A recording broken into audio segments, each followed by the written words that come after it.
Assalamualaikum warahmatullahi wabarakatuh.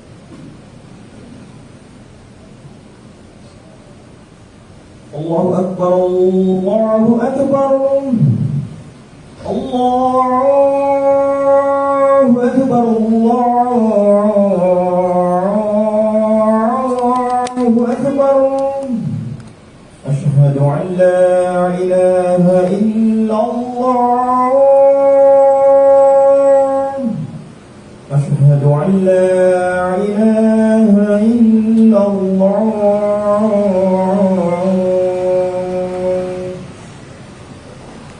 Asyhadu anna Muhammadar Rasulullah. Asyhadu anna Muhammadar Rasulullah.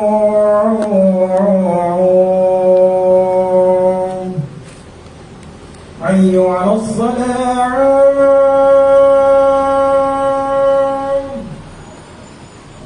Hayya 'alas salah.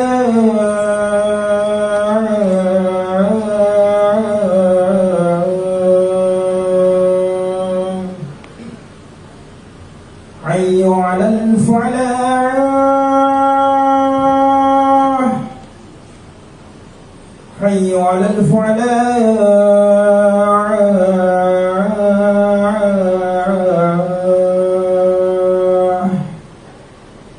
الله أكبر، الله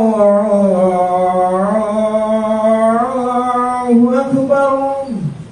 لا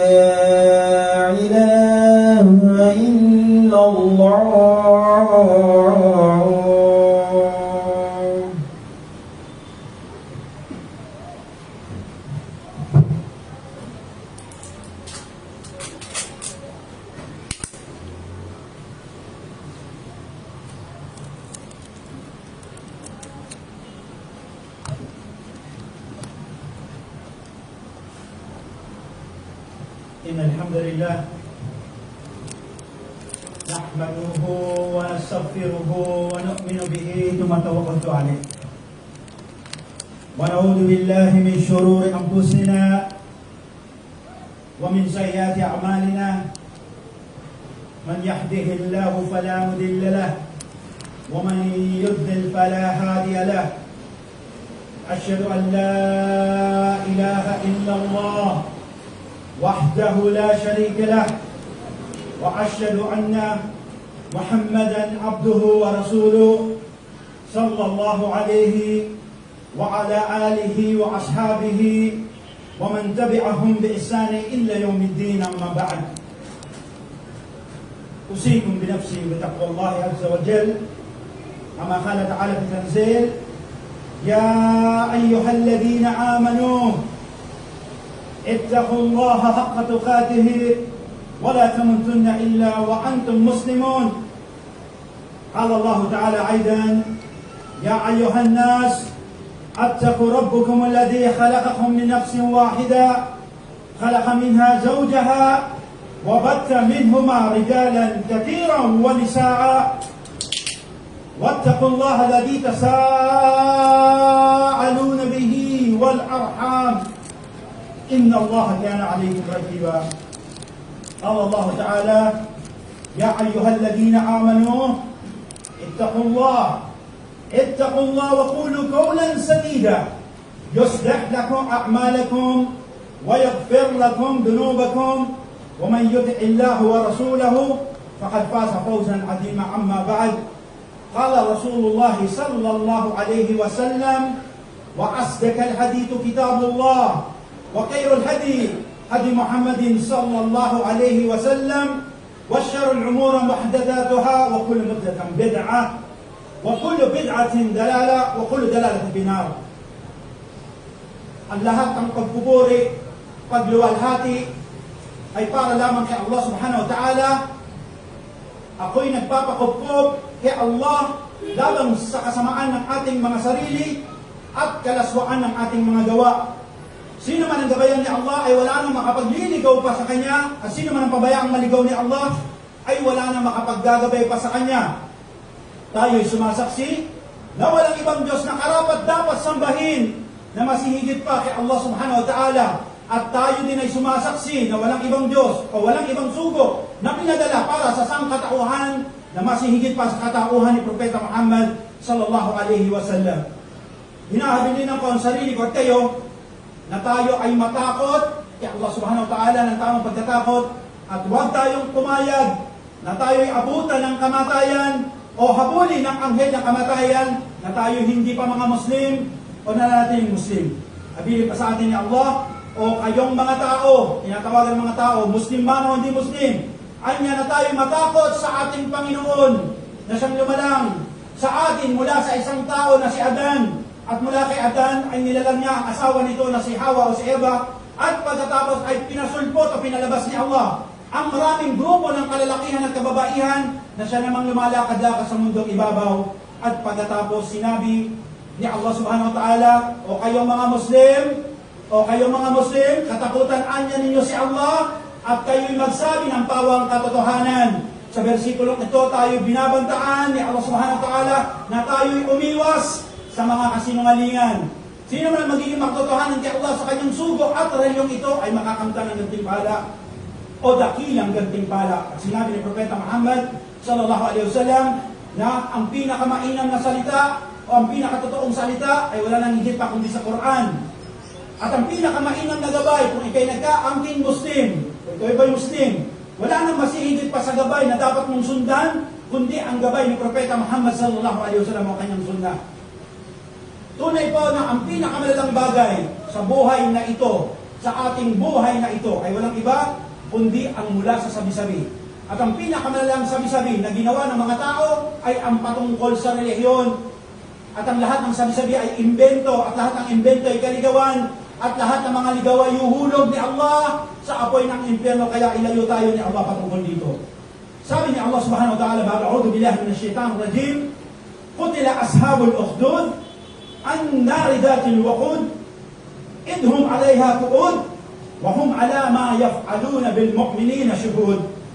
At sabi ni Allah ang kataasan, sa mga pinatay sa samahan ng balon, apoy na nilagyan ng panggatong, sila na nakaupo sa palibot ng balon habang pinanonood ang ginagawang pagsunog at pagpatay sa mga naniniwalang martir. Sabi ng mga pasirun, halihi suratul Buruj, wa hiya makkiyah. Wa qala Imam Ahmad, hadatuna an Abi Hurairah radhiyallahu anhu, anna Rasulullah sallallahu alaihi wasallam kana yaqra'u fi salatul isya. As-suratul Idat al-Buruj, wa thaniya as-Sama'i wa Tariq. Asabi naman sa Islam na ang versikulong anyang inyong narinig ay ang pinamagatang o pinangalan ng Surat al-Buruj. At ito ay kabilang sa mga versikulo o kabalata na pinababa ni Allah habang ang Propeta Muhammad sallallahu alaihi wasallam ay nasa Makkah. At sinabi ni Imam Ahmad, kaawa nawa siya ni Allah, na sinabi ni Abi Hurairah, kalugdan nawa siya ni Allah, na ang sugo ni Allah sallallahu alaihi wasallam ay parati ang binabasa ang versikulong ito, ang Suratul Buruj at As-Sama'i wa Tariq sa Salatul Isya.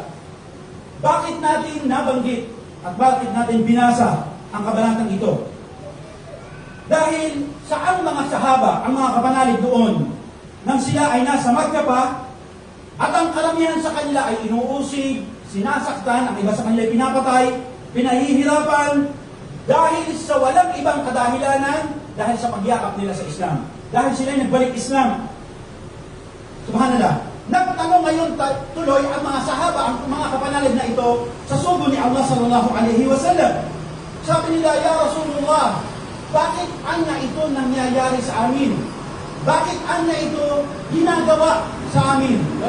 Wala naman silang ibang ginawa, maliban na sila nanampalataya sa kaisaan ni Allah at sa pagiging sugo ni Propeta Muhammad sallallahu alaihi wasallam." At sabi ng mga scholar, bilang sagot sa kanila ng mga nagtatanong, ng mga nangangamba, ng mga natatakot na kanyang kapanalig, ay binasa ng Propeta Muhammad sallallahu alaihi wasallam bilang sagot sa kanila ang Suratul Buruj. At sabi ng mga scholar na ito ay akma din sa ating kapanahunan. Kung tayo ay titingin sa paligid, manonood ng balita, magbabasa ng balita, manonood tayo ng ating mga newsfeed, masasaksihan natin, makikita ng ating mga mata na ang ating mga kapatiran sa Palestine ay binobomba. Winawasak ang kanilang tahanan. Binabaril ang kanilang mga kalalakihan. Minomolestya ang kanilang mga kababaihan at wala silang pakialam kahit ang mga bata at walang muwang at maging mga sanggol ay madamay. Sabi nga nila, ika nga nila, bomba-bomba sa langit, ang tamaan patay. Kahit pa naman isa ang maraming bansa upang tutulan, pigilan ang ginagawang arasang ito o karumalduman na pagpatay na ito sa mga inosente, ay wala pa rin silang pakialam. Sabi natin na kahit na mag-issue ng red notice ang IIC o International Criminal Court sa pinuno ng Israel o kahit na magprotesta at magrally sa lansangan at sa kalye sa iba't ibang sulok ng mundo, ang mga tao na sinisigaw sa kanilang hangarin na palayain anya ang Palestine at itigil ang pagpatay sa mga Palestino, ay animoy mga bingi at bulag ang mga Israel. At patuloy pa din ang mga kriminal na ito sa kanilang masamang ginagawa. Ang mga karamanduman na ganitong gawain ay hindi na po bago. At ito ay nangyari na noong paman, bago pa man dumating ang Propeta Muhammad sallallahu alaihi wasallam. At sinabi nga sa ulat ng mga mupassirun, ang mga scholars ng Islam, na mas malala at mas karumalduman ang krimen na nangyari at inabot ng mga naunang kamusliman. Bagay sa isang salaysay o hadith, min hadith Shuhaib radiyallahu anhu, anna Rasulullah sallallahu alaihi wasallam qala, kana malikun biman kana qablikum, man kana lahu sahira, falamma qabira faqala li Malik, inni qad qubirtu, faba'atni illa gulaman a'lamtu as-sahira. Sabi sa ulat ni Shuhaib, kaludanawa siya ni Allah, na ang sugo ni Allah sallallahu alaihi wasallam na kanya ay nagsabi sa mga sahaba na noon ay meron ng hari bago pa man kayo. Subhanallah. Sabi natin mga sahaba nagko-complain ng iba sa kanila, sinasaktan, pinapatay, tinutugis, winawasak ang kanilang tahanan. Ano ang sagot ng Rasul sallallahu alaihi wasallam? Nagkwento. Nagsabi ng salaysay. Alam niyo ba na meron ng hari bago pa sa inyo? At siya ay merong isang mahigero. At ito ay tumanda na, o tigulang na, kaya ito ay nagsabi sa hari, ako'y tumatanda na, padalan mo ako ng isang bata, at tuturuan ko ito ng mahika o magic-magic. Subhanallah. Subhanallah. Sabi ng mga scholar na ang aral na ating matututunan dito, kung paano pinayapa, kinalma ng Propeta Muhammad sallallahu alaihi wasallam ang kanyang mga kasamahan na sahaba na natatakot, maaaring nangangatal sa takot, nangangamba para sa kanilang pamilya at sarili, nag-aalala para sa kanilang kaligtasan. Ngunit, sabi ng mga scholar, hindi sinabi ng Propeta Muhammad SAW, umawa kayo ng sibat, umawa kayo ng taga, umawa kayo ng kutsilyo, kalabanin sila. Subhanallah.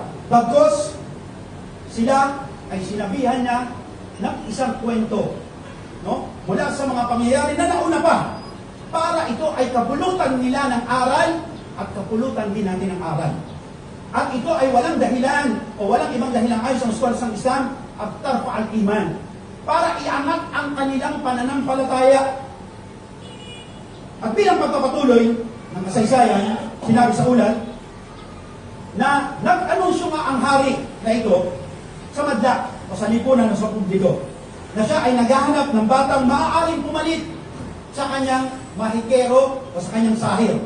At siya ay magbibigay anya ng malaking pabuya kung sino ang tumugon, kung sino ang sumagot sa kanyang paunlak. At sabi nga, di nagtagal, ay mayroong mga magulang na nagdala ng kanilang anak sa palasyo para ito ibutang doon sa mahikero para turuan ito ng magic-magic. At sabi ng mga scholar, pakala bain al-sahir wa bain al-malik al-rahib. Fa'ata'ul gulaman ala-rahib pasama'a min al-kalamihi o kamakan. Sabi ng Rasulullah sallallahu alaihi wasallam na yung bata na bago pa man magtungo ng palasyo para mag-aral ng magic-magic sa mahigero, siya ay merong nadaanan anya na isang mangangaral at tinawag to sa hadith bilang rahib. Sa Tagalog para siyang pare. Na kung saan ang rahib na ito ay nangangaral sa mga tao. Paadya ba? Kumanga siya sa panalita nito. Dahil ang kanyang mga salaysay o ang kanyang mga sinasabi ay mula sa aral na iniwan ni Isa ibn Maryam o Jesus na anak ni Maria. At siya ay mangha, nakinig dito, at sabi na ito ang kanyang naging gawi o nakagawian bago pa man tumungo sa palasyo para mag-aral ng magic-magic. At sabi nga, kaya sabi sa ulat na bago tumungo sa mahikero itong bata, ay nadidelay tuloy siya, nalilate. No? Kasi dugay siyang dumating sa palasyo. Subhanallah. Kaya dahil dito, nagalit ngayon yung mahikero. Subhanallah. At ganun din, bago siya umuwi, sabi pa sa ulat ng Rasul sallallahu alaihi wasallam, dadaan siya muli doon sa rahib para makinig ulit ng mga pangaral nito. Sabi doon, pakala bihadid, wakala arahib ala gulami, فإذا أردت الساحر أن يضربك فقال habasani ahli, وإذا أراد الأهل أن تضربك فقال habasani الساحر. At dahil dito, dahil nga nagagalit yung mahikero, lagi siyang late, kaya siya ay pinapalo, at ganun din ang gawi. Kapag siya ay pumupunta, umuwi na sa kanilang tahanan, ay pinapalo din siya ng kanyang magulang dahil late na siya umuwi, lugay siyang dumating. Kaya dahil dito, pinayuhan siya ng rahib o ng pari na ito. Ang sabi niya na, sa tuwing darating ka sa palasyo na ikaw ay late o dugay ka dumating, sabihin mo lang sa mahikero na dahil ako'y ginawang abala ng aking pamilya sa tahanan, at kung ikaw naman ay late o dugay dumating sa iyong balay, sabihin mo lang ginawa kang abala ng mahikero sa inyong pag-aaral. At sabi nga sa ulat o sa hadith o sa mga ulat, Imam Muslim, nanatili ang gawain ng batang ito ng ganito. Subhanallah. Dadaan sa rahib, bago tumungo sa palasyo mag-aral ng magic-magic, at bago umuwi ng kanilang balay, ay dadaan muli para makinig. Hanggang sa isang araw, ay nagtagulo ang mga tao sa palengke. Hindi sila makadaan dahil sa dalan, mayroong malaking hayop na nakaharang. Natatakot yung mga tao dumaan. Ang sabi tuloy ng batang ito, pakala, al-yawm, a'lamu, idha al-amr al-rahib, yuhibbu ilallah, o al-amal ala sahir, o kumakan. Sabi tuloy ng batang ito, ngayon ko mapapatunayan kung ang bagay na tinuturo sa akin ng mahikero ay kamahal-mahal kay Allah, o ang bagay na tinuturo sa akin ng rahib, kung ito ba ang kamahal-mahal kay Allah. Sabi, ala Rasulullah SAW, fa'akad al-hajar, fakala, Allahumma, ila kana al-amr al-rahib yuhibbu ilayk, o arda ilayka al-amr al-sahir, faqtulu hadhihi dabba. At sinabi na, kumuha nga ng bato, yung bata. At sabi niya, nagdua siya, O Allah, kung ang bagay na itinuturo sa akin ng rahib ay kamahal-mahal sa iyo, kumpara o mas kumpara sa tinuturo ng mahikero, ay patay mo ang batang ito. Kaya sabi niya, kumuha siya ng bato, Bismillah, faqtul hadhihi dabba. At binato niya yung hayop, at sabi na, ito'y namatay. Mahulog sa bangin. At sabi doon, tuwan-tuwa yung bata, Paakbara al-rahib, bidalika pakal rahib ala gulam, ya bunay, antal afdala minni. Kaya sabi doon, dahil sa nangyari, tuwan-tuwa ngayon yung rahib, yung bata, at siya'y tumungo sa kanyang guro, yung rahib. Sabi niya, O rahib, no, tunay na mahal-mahal kay Allah ang bagay na tinuturo mo sa akin. Ito'y napatunayan ko dahil napatay ko yung hayop, binato ko ito. Subhanallah. At sabi tuloy ng rahib na ito, O bata, o aking anak, tunay na mas mainam ka na ngayon sa akin. Pakiusap ko lamang sa iyo, dahil tunay na ikay susubukin ni Allah kapag ikay dinakip, kapag ikay nahuli, kapag ikay nadakop, huwag mo kong ituro. Huwag mo kong ipagkanulo. At sinabi nga sa ulat na dahil ang batang ito'y lumawak ang kaalaman sa aral ni Isa ibn Maryam, ay nagsimula na itong maggamot o manggamot o magpagaling ng mga batang isinilang na bulag, mga bata na isinilang na pilay, at anumang sakit. Hanggang sa ito ay makarating sa kanang kamay ng hari na ito'y nabulag. Sabi doon, paatao, al-amma, paatao hadaya. Sabi doon, nagtungo ngayon itong kanang kamay ng hari sa kanya at mayroong mga daladalang regalo. Pakala, ashbini ya gulam, wala ka hahon al-hadaya ajmaun.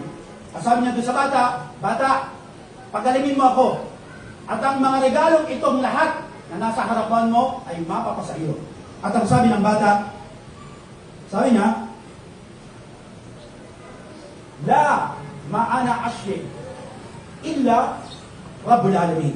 Sabi niya ng bata, tunay po na hindi ako nagpapagaling na may sakit, kundi ang Rabbul Alamin. Sabi niya, sinong Panginoon nyo? Ang sabi ng bata, Rabbi wa Rabbuka Allah. Ang Panginoon ko at Panginoon mo, walang iba kundi si Allah. Ang sabi ng bata, kung ikaw ay maniniwala kay Allah, ibig sabihin kung magsasyada siya, magtuto ako kay Allah na pagalingin kanya. At ito nga ang nangyari, at sabi, yumakap sa Islam. Ang Muslim yung kanang kami ng hari, at nagdua yung bata, at siya ay muling nakakita. At sabi na dali-dali bumalik ang kanang kamay na ito, at muling naupo sa tabi ng hari.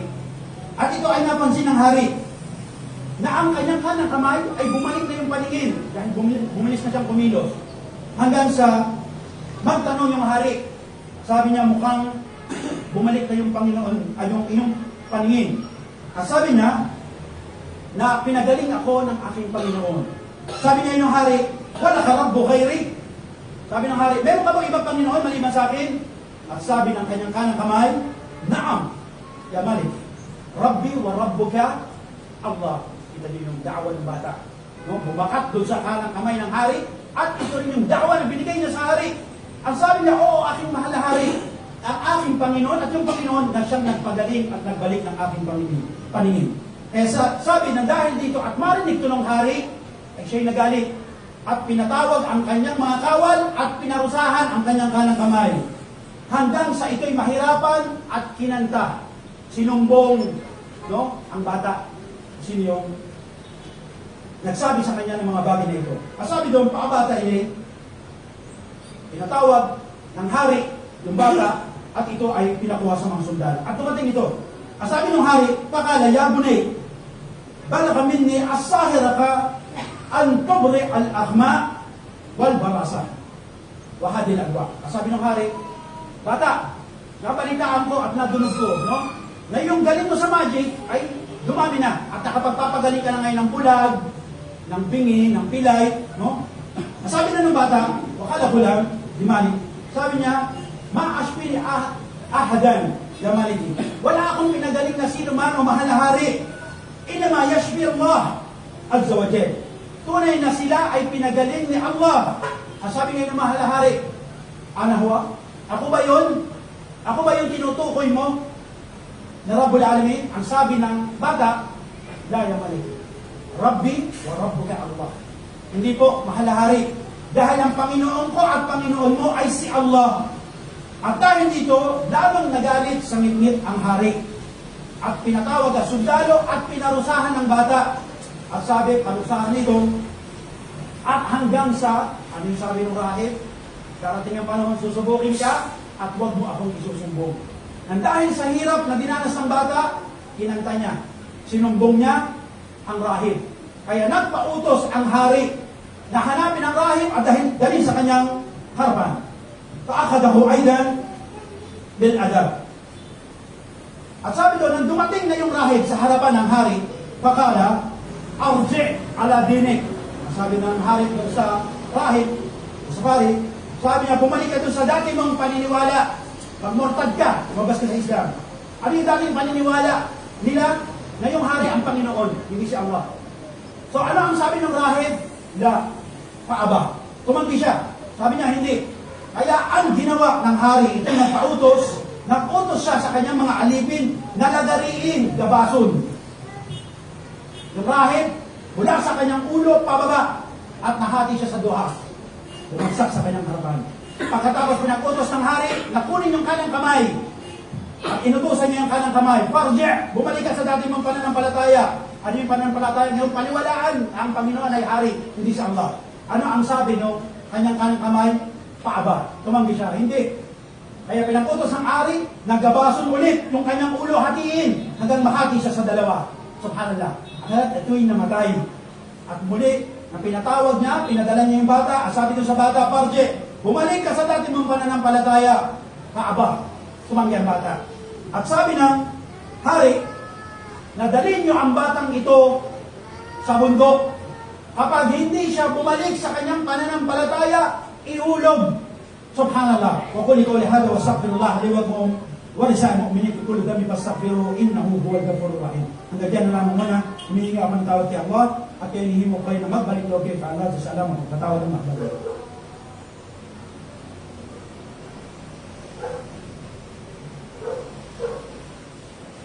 Alhamdulillah Rabbil Alamin, wassalatu wassalamu wa ashrafil anbiya'i wal mursalin Sayyidina Muhammad wa ala alihi wa sahbihi ajma'in wa ba'd.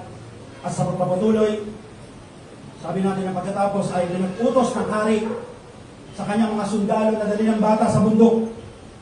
At inutusan niya ang mga sundalo na sabihan o pag-utusan ng bata na siya'y bumalik sa kanyang dating panampalataya at kung hindi ay ihuhulog siya sa taas ng bundok. Sabi ito nga ginawa, sila umakyat sa bundok at inuutosan ng mga sundalong ito, bumalik ka na kasi sa dating mong pananampalataya para umuwi na tayo ng sama-sama at masaya. At sinabi ng mufassirun, bakit hindi pinapatay? Bakit hindi pinapatay agad ng hari yung bata? Bakit hindi pinalagari yung ulo, pinahatay sa dalawa? Ano ang dahilan? At sabi doon, dahil yung kanyang kanang kamay na mahikero, igulang na. At ang batang ito ang natuto ng lahat ng teknik ng magic na gusto niya itong batang ito ang papalit sa kanyang tigulang na mahikero. At sabi doon, sa hadith, فَعَلَّمَا أَلُوَ بِهِ بِالْجَبَلِ فَقَالَ هُلَمْ اللَّهُمَّ أَقْبِلِهِمْ بِمَا شِئْتَ وَرَجَّبَ بِهِمْ الْجَبَلِ. At sabi ng hadith mula sa Propeta Muhammad SAW, nang sila ay makarating na sa bundok, nagdoa ngayon yung bata. Sabi niya, Ya Allah, iligtas mo ako sa kanila, kay sapat na bilang tagapangalaga ko. At sabi doon, naglinog yung bundok. Nalaglag lahat ang sundalo, paliban doon sa bata. At siya'y naglakad, pabalik saan? Sa palasyo. Nagulat ngayon yung hari. Faja'al gulamo dakala alayhi al-malik. Pangala, ma fa'ala ashabuka? Bumalik siya palakad sa palasyo, tapos nagulat yung hari. Anong ginawa ng mga kasamaan mo sa iyo? Ang sabi ngayon ng bata, Allahumma akpinihim minhum. Sabi niya, si Allah ay niligtas ako sa kanila. Subhanallah. At lalo nagalit yung hari. Sabi niya, subhanallah, sabi pa ng pasirон, meron ng tsansa yung bata eh. Di ba, pwede naman siyang tumakas, umalis, mang-ibang bayan, magtago. Bakit pa siya bumalik sa palasyo at isinuko ang kanyang sarili sa harap ng mahal na hari? Eh dahil dito nagalit yung hari, nagpatawag siya ulit ng kawal at sundalo. At sabi niya, dalhin niyo ang batang ito sa gitna ng dagat at pabalikin siya sa kanyang dating pananampalataya. Kapag hindi bumalik, ihulog at ipakain sa pating. Subhanallah. At sabi niya, ito ang ginawa ng mga sundalo. At sila ay pumunta nga ng dagat. At sila ay naglayag. Nang sila ay nasa gitna ng dagat, pinutusan muli yung bata, bumalik ka na kasi sa dati mong pananampalataya para bumalik na tayo ng sama-sama sa mahal na hari.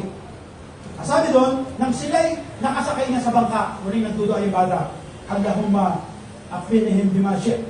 Sabi niya, O Allah, iligtas mo ako laban sa kanila. At ikaw'y sapat ng tagapangalaga. Kaya ang ginawa ni Allah subhanahu wa ta'ala, ayon sa ulat ibang Muslim, pinaalon niya ang dagat. Umalon na malaki at tumaob yung bangka at nalunod ang mga sundalo. At sabi ba sa ulat ng ibang mufassirun, na naglakad ang bata sa ibabaw ng tubig. At ito'y muling bumalik sa palasyo. At ito'y muling nagpakita sa hari. Tumakala ni Malik, wa innaka lasta biqatilini ya Malik. Sabi niya doon sa hari, mahal na hari, hindi mo ako mapapatay. Hindi mo ako mapapatay. Illa tab'al ma'amarka. Maliban na gawin mo yung mga bagay na pag-uutos ko sa iyo. At dahil sa ayon sa ulat Imam Muslim na dahil sa malaking kahihiyan na inabot ng hari sa mga tao, kaya ito'y nagtanong, ma huwa ya gulam? Ano yung gagawin ko o bata? Sabi niya, pakala, tajma'an nas fi sa'idin wahid, tumma taslabni ala jir. Sabi ng bata, ipunin mo lahat ng tao sa bayan, sa isang lugar, at itali mo ako sa isang katawan ng puno. At pagkatapos kumuha ka ng palaso, yung bala ng pana, sa aking pana, at ito ay ipana mo sa akin. Pero bago mo gawin yun, sabihin mo, Bismillahi Rabbil Ulam.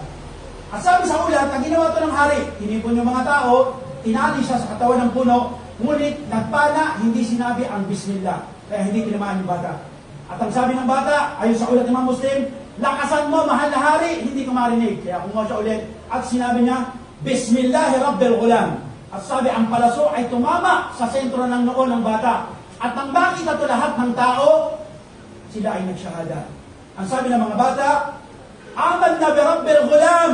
Aman na bi Rabbil Ghulam. Naniniwala na kami sa Panginoon ng batang ito. Walang iba kundi si Allah. At lahat sila ay nagsyahada. At sabi doon na, nagkagulo na sa lugar, kaya tinakas ng mga sundalo ang hari at ibinutang muli sa palasyo. Kaya ito ang ginawa ng hari na kung saan, ang sabi doon, na siya'y nagpautos sa kanyang mga kawal, maghukay kayo ng balon. No? At sigahan ito. At utusan ang mga tao na nag-Muslim, na yumakap sa pananampalataya ng bata, na itapon ang kanilang sarili sa balon. Subhanallah. At sabi pa sa ulat, na sa pangyayaring ito na merong nanay, na merong dalang bata. Sabi nga ng magsimula nang maputos ang hari, nagtalo na sila. Subhanallah. Nagtalo na yung mga ng Muslim, bagong Muslim. No? Sinabi mo, Mufassirun, na kaya tinawag na Ashabul Ukhdud o samahan ng balon, kaya tinawag itong Ukhdud. Dahil yung Ukhdud, ang kahulugan ay square, kudrado. Sa Tagalog, hindi ko alam sa Bisaya. Kudrado. Kaya ito tinawag na Ukhdud. Yung hinukay nila, kudrado. At ito ay siniliban ayon kay mga Muslim ng 2 araw. Hinatungan, siniklaban, inapuyan, 2 adlaw. At pagkatapos ito magningas, inutusan na yung mga tao ng hari. Tumalong kayo kung ayaw nang bumalik sa pananampalataya. Subhanallah. Asabi doon, Padja'at al-amra bin Bali. No? Subhanallah. Meron dumating na bata, watagda'a. Sabi, pinatinin niyo yung bata. Kaya ngayon itong nanay ay hindi sumulong-sulong at di makatalon dun sa balon. Kaya ang sabi ng Propeta Muhammad SAW, pinangyari ni Allah na magsalita yung bata. Subhanallah. Ang sabi ng bata, sabi ng Propeta Muhammad SAW, magsalita yung bata, makalas, sabi, Asbir ya ummi, fa'innaka alal haq. Sabi ng bata, magsalita, subhanallah, ya aking ina, magtiis ka, tunay na ikaw ay nasa katotohanan. At na marinig na batang ito, sabi ng Rasulullah SAW, tumalon na yung nanay sa kanyang bata. Subhanallah. Kaya ayon kay Ibn Kathir, na ang sanggol na ito ay isa sa mga 4 na pinangyari ni Allah na magsalita. At isa dito si Isa ibn Maryam. At ang tao sa Ashabul Ukhdud, ayon mga kay Muslim, na sila'y lumakad sa Islam, kung titignan ng kasaysayan, ay higit kumulang na 1 linggo pa lamang, kung titignan ng salaysay. Ngunit, nang sila ay sinubok ni Allah subhanahu wa ta'ala patungkol sa kanilang pananampalataya, sila ay naging matatag, kahit na ito'y maging kapalit ng kanilang buhay. Subhanallah. Sa ating kapanahonan kaya, mga kapatid ko sa Islam, sa paligid tayo tumingin, maaring marami sa atin ay tigulang na sa Islam, matagal nang limakad sa Islam, o maaring pinanganak sa pamilyang Muslim, o kabilang sa mga lahing Moro, o ang mga angkan ay Arabo, pero pag sinubok, tignan ang kanilang ginagawa. Subhanallah. Kaya ayon sa ulat Imam Muslim, na ang mga tao sa samahan ng balon, sila ay mga mula sa Najran na ngayon ay nasasakupan ng Saudi Arabia. At ang katuruan ng pananampalataya na kanilang niyakap ay ang dinalang katuruan ni Isa ibn Maryam. At ang kanilang hari na nagtuto sa kanilang tumalon ay si Dunawas. At ayon sa ulat na mayroong mga taong tumakas at di tumalon sa balon na higit kumulang na 20,000 katao. Sila ay pinatugis ni Dunawas at pinatay sila sa pamamagitan ng espada. At ayon sa ibang ulat ng istorya na mayroong 1 o 2 tao na nakatakas at di napatay sa espada at sila ay tumungo sa Emperor ng Roma na noon naman ay mga Nasara, ay mga nag-aakong Krisyano. At kinuwento ng 2 ito ang nangyari sa kanila. At dahil dito, sa pangyayaring ito, ay sinumpa ni Allah subhanahu wa ta'ala ang mga samahan ng Najran na nagsunog o nagtapon sa mga Muslim sa balon. Sabi ni Allah subhanahu wa ta'ala, وَشَاهِدٍ وَمَشْهُودٍ قُتِلَ أَصْحَابُ الْأُخْدُودِ وَالنَّارِ ذَاتِ الْوَقُودِ إِذْ هُمْ عَلَيْهَا قُعُودٌ. Kung saan, at sa mga saksi, sa kanilang mga nasaksihan, sa mga pinatay at sinulog sa samahan ng balon, apoy na nilagyan ng panggatong, sila ay nakaupo sa palibot na ito habang pinanonood ang pagnigas at pagsulog sa mga martir na Muslim. At tayo pa kay mga Muslim na kung saan mayroong isang tao na katakas at siya ay nagtungo nga sa emperor na noon, ang emperor ng Roma ay si Caesar. At ito ay gumawa ng liham kay Haring Najasi o Haring Abyssinia o Ethiopia sa Africa. Dahil ang Ethiopia ay mas malapit sa Najran. At ito ay nagpadala ng 2 generalis at nilusob at pinaslang at pinatay si Dunawas. Ang habang ito ay mahaba, ang kwentong ito ay mahaba pa at insyaAllah, layunin natin na ito'y tugtungan para sa ikabubuti at ikatataas ng ating pananampalataya na tulad ng ginawa ng Rasulullah SAW sa mga sahabat, ngunit hindi kakayanin ng haba ng tenga ang pakikinig at haba ng mata ng pagtanaw sa khutbah na ito, kaya minarapat natin na ito'y pupulin dito at pagkatapos tayo inutusan ni Allah subhanahu wa ta'ala na tayo magpadala ng salawat sa ating muling sugok na si Muhammad SAW pagkatapos ng pag-utusan ng mga anghel sa pagsasabi, Inna Allah wa malaika yusalluna ala nabi ya ayyuhalladhina amanu sallu alayhi taslima Allahumma ighfir lil muslimina wal muslimat wal mu'minina wal mu'minat wal ahya ba'dhum al amwat innaka qaribun mujibu da'wa ya rabbil alamin. Bago lahat, humiling ang ating dalawang kapatiran na isama natin sa ating panalangin ang kanilang mga magulang. Ang isa, ang ama ng kapatid, ang isa naman ay ang ina ng kapatid na yumao ilang araw pa lang nakakaraan. Nawa ay patawarin sila ni Allah, ahabagan sila, paluwagin ang kanilang libingan at sila ay tanggapin doon sa kaitaasan.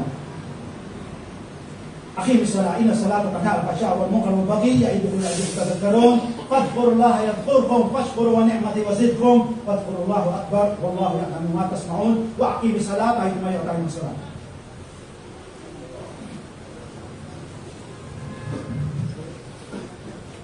الله أكبر الله أكبر أشهد أن لا إله إلا الله وأشهد أن محمدا رسول الله حي على الصلاة حي على الفلاح قد قامت الصلاة قد قامت الصلاة الله أكبر لا إله إلا الله.